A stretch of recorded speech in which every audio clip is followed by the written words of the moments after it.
I switched to UV just 2 weeks ago, and it saved me so much time. And the best bits? No more pip-compile or manually maintaining requirements. It's also blisteringly fast. And virtual environment management that used to be a pain, now a breeze. I do have one regret with switching though, that I didn't do it sooner. I was always waiting for the next big project to switch, but I didn't have to. Migrating is as simple as a few commands. In this video, we'll cover how to switch, and the killer features you need to know to make your transition painless and smooth. But first off, how do you install it?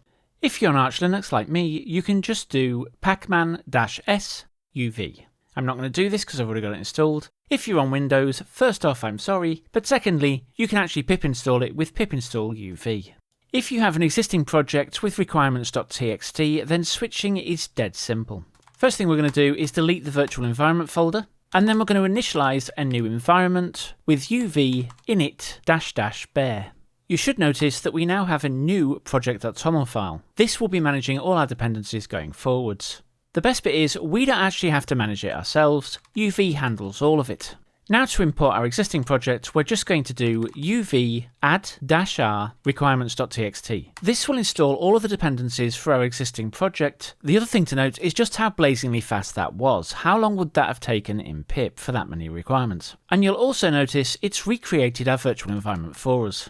And if we go to our pyproject.toml file, you'll see all our dependencies in there. One thing to note when you're installing from hard requirements is that they'll all be set to a fixed number. So I'm just going to do a quick find and replace to replace equal with greater than or equal. If we want to upgrade our package now, all we need to do is uv sync --upgrade. This will go off and work out all the optimal packages to install so that they all play nicely together. No more really long-winded pip-compile workflow. Now because I'm using fast whispers and need the CUDA libraries, which are quite large, they're going to take a while to download. Once it finishes, however, you will see that there's a before and after for each package telling you what the package was and what it's now upgraded to. All that's required now is for you to go off and test your package. Now what you may have noticed is as well as the pyproject.toml, you also have a uv.log file. This stores the exact version of all the packages you're currently running. So if anyone else wants to install from scratch, it's dead simple. You just clone the repo along with the pyproject.toml, and then you just need to do uv sync. That'll create the virtual environment and install every single one of those packages for you.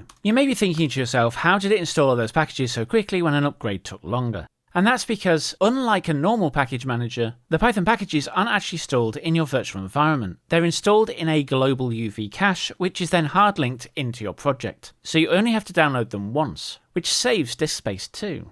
Also, picture this, you've just downloaded a new project from GitHub and you want to install it so you can use the example files. That's simple, just UV sync. So you may be thinking, this is all very well and good, but what if I want to install new packages? Well, that's simple too. UV add package name. And to remove it, UV remove package name. It couldn't be easier.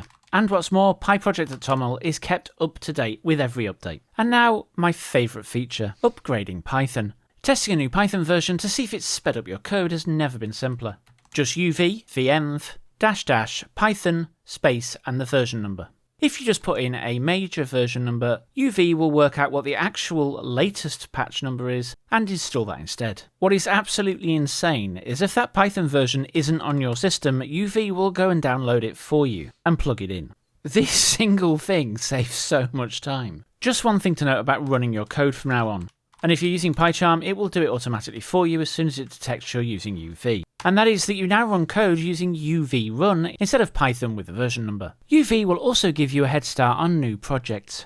All you need to do is do uv init and the project name. This will create the project folder, and it will also include a getignore with common selections, a main file, a readme, and a pyproject.toml. So have I convinced you that you should definitely upgrade to UV? If not, why not? Let me know in the comments below. And with that, thanks for watching. I'll catch you on the next one.